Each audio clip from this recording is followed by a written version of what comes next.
Mastering modal verbs in the English language.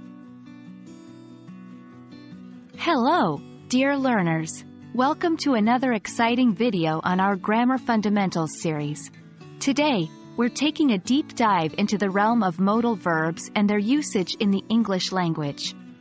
We will define modal verbs, explore their characteristics, and learn how to use them in different contexts. Modal verbs are special kinds of verbs in English that express modality. Modality refers to the speaker's attitude or opinion about the verb's action, including possibility, necessity, obligation, and permission.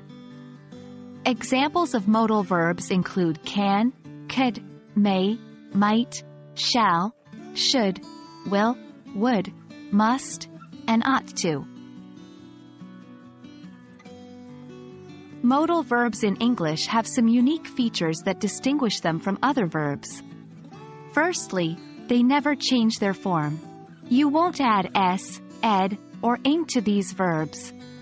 For instance, we say, I can swim, not, I can swim. Secondly, they are followed directly by the base form of another verb without to.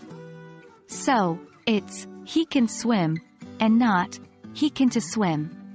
Thirdly, modal verbs do not require the auxiliary, do, to form negatives or questions.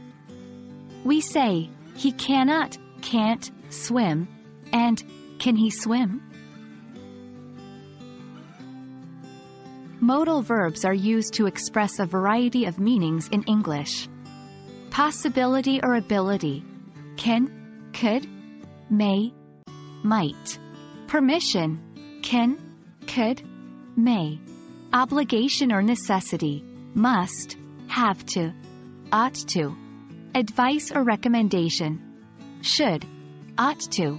Prediction or future, will, shall, would. And that brings us to the end of our introduction to modal verbs. Remember, understanding and using modal verbs effectively will add depth to your English communication by allowing you to express a range of nuances and emotions. Stay tuned for our upcoming videos where we will delve into each modal verb in more detail. As always, keep practicing and happy learning.